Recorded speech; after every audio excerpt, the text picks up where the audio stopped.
Bro, Daaku Maharaj cinema director Bobby కొన్ని విషయాలు చెప్పాడు. అయితే ఒక సినిమాకి నిర్మాతలు మాత్రం అనుకున్నంత బడ్జెట్ పెట్టలేదంట. ఒకవేళ ఆయన అనుకున్నంత బడ్జెట్ పెట్టుంటే సినిమా ఆల్రెడీ హిట్ అయింది, కాకపోతే ఇంకా హిట్ అయ్యేది, సూపర్ డూపర్ హిట్ అయ్యేది అనే విధంగా చెప్పాడు. సో అలా ఏ సినిమా విషయంలో చెప్పాడు అనుకుంటున్నారు? As of now director Bobby గారు అయితే డాకు మహారాజ్ సినిమా ప్రమోషన్స్లో బిజీగా ఉన్నారు. అవును. సో ఆయన ఒక తాజా ఇంటర్వ్యూలో, ఒక ప్రముఖ ఇంటర్వ్యూలో ఆయన చెప్పడం ఏం జరిగిందంటే, నేను సినిమాలన్నీ నాకు ఒక ఐడియా ఉంది ఎట్లా చేయాలి ఏంటి అనేది. సో మరి నన్ను ఎందుకో తక్కువ అంచనా వేసి నాకు ఒక బడ్జెట్ కొంత ఇచ్చారు. సో ఆ సినిమా హిట్ అయింది, బట్ ఏంటంటే నేను ఎక్స్పెక్ట్ చేసినంత హిట్ అవ్వలేదు. ఎందుకంటే కొన్ని కారణాల వల్ల ఆ సినిమా ఫుల్గా కంప్లీట్గా చేయలేకపోయాను. దాన్ని అక్కడ అస్తవ్యస్తంగా తీశాను. సో దానికి నాకు ఆ నిర్మాతలు ఫుల్ బడ్జెట్ ఇచ్చుంటే సో ఖచ్చితంగా దాన్ని ఇంకో నెక్స్ట్ లెవెల్లో తీసేవాడిని. నా ఐడియాలజీ అంతా కూడా ఆ బడ్జెట్ వల్ల రాలేకపోయింది.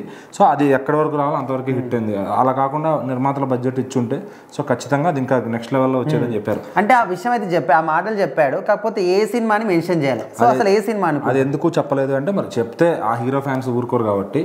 సో అది ఆబ్వియస్గా జైలవకుశ. ఎందుకంటే జైలవకుశ ఓన్ ప్రొడక్షన్ ఎన్టీఆర్ గారికి, కళ్యాణ్ రామ్ గారికి. సో కళ్యాణ్ రామ్ గారు నందమూరి తారక రామారావు అవార్డ్స్ మీద ఆయనతో సినిమాని నిర్మించారనమాట. సో ఆ సినిమాలో మీకు for suppose Ravana song and fight ఉంటుంది. అక్కడ చూసుకుంటే పెద్ద సెటప్ ఏ ఉండదు. ఒక విగ్రహం, 4 కార్లు, 10 మంది రౌడీలు ఉంటారు అనమాట. సో అదే ఫైట్ ని ఆయన ఇంకా గ్రాండ్ స్కేల్లో తీయచ్చు. మనం సర్దార్ గబ్బర్ సింగ్ ఇంటర్వెల్ ఎపిసోడ్ చూసుకుంటే చాలా గ్రాండ్ లెవెల్లో ఉంటుంది ఫైట్ అనేది. సో అక్కడ ఆయనకు బడ్జెట్ చాలా ఇచ్చారు సర్దార్ గబ్బర్ సింగ్ లో. సరే అది సినిమా ఫ్లాప్ అయింది, ఓకే. సో పవర్ సినిమా కూడా మంచి బడ్జెట్ వచ్చింది, మంచిగా తీశారు. సో సర్దార్ గబ్బర్ సింగ్ ఒకటి ఫ్లాప్ అయింది, జైలవకుశ హిట్, వెంకీ మామ ఆడింది, అలాగే తర్వాత వాల్తేరు గారే చెప్పక్కర్లు ఎంత బాగా ఆడింది. సో మరి ఆయన డిసప్పాయింట్ అయ్యే విధంగా ఉన్న సినిమా అండ్ బడ్జెట్ కూడా వీళ్ళదే కాబట్టి ఈ సినిమా యావరేజ్ గా టేకింగ్ రావడానికి అదే కారణం, బడ్జెట్. సో అంటే వాళ్ళు తక్కువ ఇచ్చారని నేను అన్నాను. ఎందుకంటే అంటే నిర్మాతగా వాళ్ళకి తెలుసు ఎక్కడ ఖర్చు పెట్టాలి, ఎక్కడ ఖర్చు పెట్టకూడదు.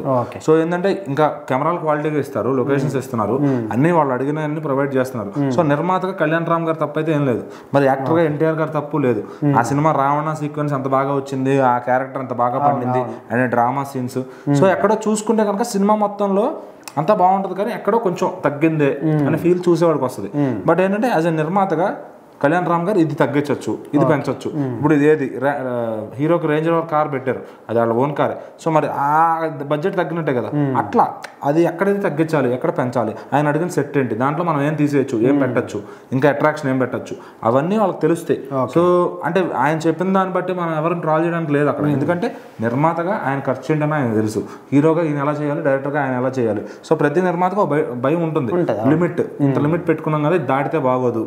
సో ఏంటంటే మరి ఎన్టీఆర్ గారు ఓన్ బ్యానర్ కాబట్టి ఆయన రెమ్యునేషన్ కూడా దానిలో షేర్లో తీసుకుంటారు. సో అందుకని ముందు రెమ్యునేషన్ తీసుకో, ఇక్కడ కలిసి వస్తుంది కాబట్టి సో మంచిగా చాలా ఫాస్ట్గా సినిమా తీసేయగలిగారు. ఆయన మంచి లుక్లో అండ్ ప్రెజెంటేషన్. సరే ఎప్పుడో ఆడేసింది, మరి ఆయన ఆ ప్రస్తావన ఇప్పుడు ఎందుకు తెచ్చారో కానీ. సో మరి ఆయన చెప్పిన ప్రకారం చూసుకుంటే ఆ సినిమా లిస్ట్లో ఇదే ఉంది. సో మిగిలినవన్నీ కూడా బడ్జెట్లోనే ఉంటాయి అండ్ టేకింగ్ క్వాలిటీ పరంగా కూడా బాగుంటాయి. సో జైలవకుశ వద్ద కొంచెం టేకింగ్లో కొంచెం ఫాల్ట్స్ కనిపిస్తాయి. సో ఖచ్చితంగా ఆ సినిమా హిట్ అయినప్పటికీ కూడా ఆ టేకింగ్ వల్ల ఇంకొంచెం ఇంకా నిజంగానే ఇంకా బాగుంటాయి, ఇంకా టెక్నికల్గా బాగుంటే బాగుంది అనిపిస్తుంది. సో ఎక్కడ విఎఫ్ఎక్స్ వర్క్ ఉంటుంది, అంతా డ్రామా సీన్సే కాబట్టి సో ఆ సెటప్ కూడా పెద్ద ఖర్చే ఉండదు. సో ఖర్చు తక్కువతో చేసిన సినిమా జైలవకుశ అని నేను అనుకుంటున్నాను. సో ఖచ్చితంగా ఆ సినిమాని అయితే కనుక అది ఇంకా ఆయన అన్నట్టు బడ్జెట్ ఇస్తే సూపర్ హిట్ అయ్యేది. సో ఇప్పుడు డాకు మహారాజ్కి అదే చెప్పారు, క్వాలిటీ విషయంలో ఎక్కడ కాంప్రమైజ్ అవ్వలేదు, ఎందుకంటే చాలా బాగా ఖర్చు పెట్టారు నాగవంశీ గారు.